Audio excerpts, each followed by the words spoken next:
Pablo Escobar wuxuu ku dhashay magaalada Rio Negro oo ka tirsan waddanka Colombia, laakiin Medellin ayuu ku barbaaray. halkaas oo uu ka bilaabay shaqadiisa dambiilanimo sida tuug baabuur.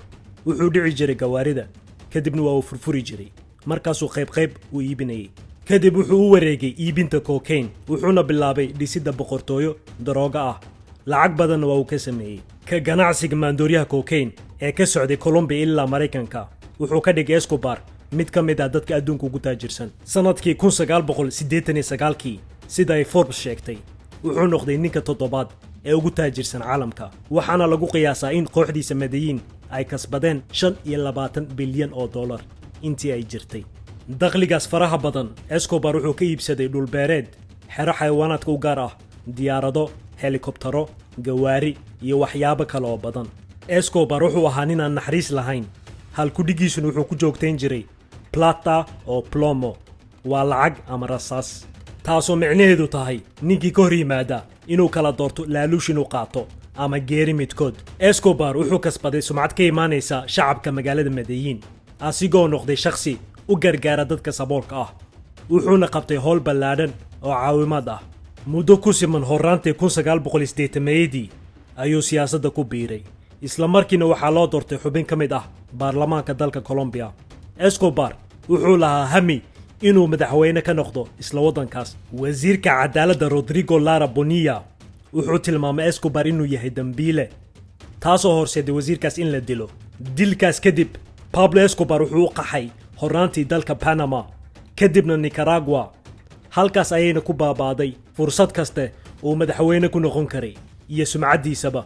sanadkii 1989 wuxuu amar ku bixiyay in la dilo musharax madaxweyne Luis Carlos Galán oo asigalid ku ahaa. Galán oo ay ilaalinayeen 18 nin oo hubaysan ayaa la dilay isagoo u socday masrax si uu khudbad ugu jeediyo 10,000 oo qof.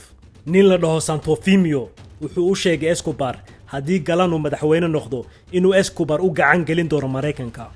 kooxdiisa maafiyada Medellin cartel markii la duqeeyay oo la weeraray argosasho ahaan waxay ku kacday howlo argagixisanimo oo toos ah. mana ahayn mid u keli ah dhanka maamulka dalka, laakiin sidoo kale waxay ka dhanahayd shacabka.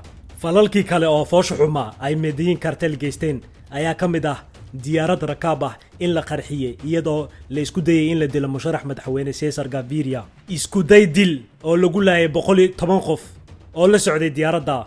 Gaviria muusan saarnin maalinka. Escobar aakhirkii wuxuu isku dhiibay maamulka dalka Colombia kadib markii wax bedel lagu sameeyay dastuurka waddanka, arrintaas oo caddaysay inaan loo dhiibi karin Mareykanka.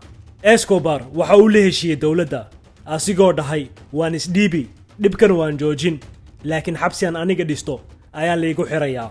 dowladdu way ogolaatay arrinkaas. La Catedral oo ah xabsi ku sheeg qaali ah oo Escobar qudhiisuna shaqadaystay.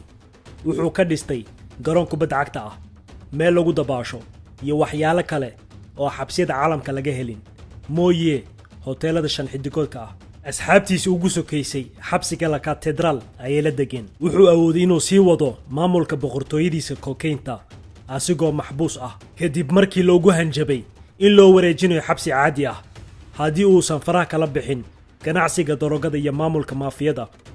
wuxuu go'aansaday inuu meesha ka baxsado, wuuna fakaday. asigii iyo qoyskiisa oo ka dhuumanaya booliska iyo militariga wuxuu dareemay in inantiisa yar Manuela ay hayso dhaxan.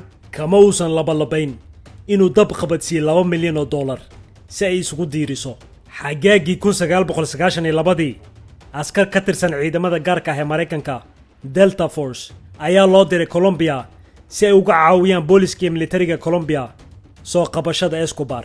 isku dayo badan ayaa la sameeyay si loo helo meesha Pablo Escobar uu ku dhumanayo. mas-uuliyadda howlgalka waxaa hogaaminayay Colonel Hugo Martinez. ugu dambeyntii waxay ku guuleysteen inay helaan wicitaan ka yimid telefoonka Escobar.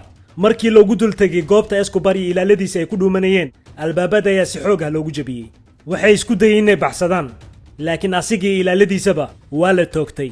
urur loo yaqaan Los Pepes oo ay ku jireen xubno ka tirsan kooxo kala duwan oo darogada ka ganacsada sida Cali cartel ayaa sidoo kale ka qayb galay ugaarsiga Escobar, waxayna dileen dhowr ka mid ah mooryaantii ku jirtay Medellin cartel. inkastoo qaar badani u dabaaldegeen geerida Escobar, haddana weli wuxuu lahaa dad taageersan. kumanaan qof oo baroor diiqaya ayaa ka qayb qaatay aaskiisa.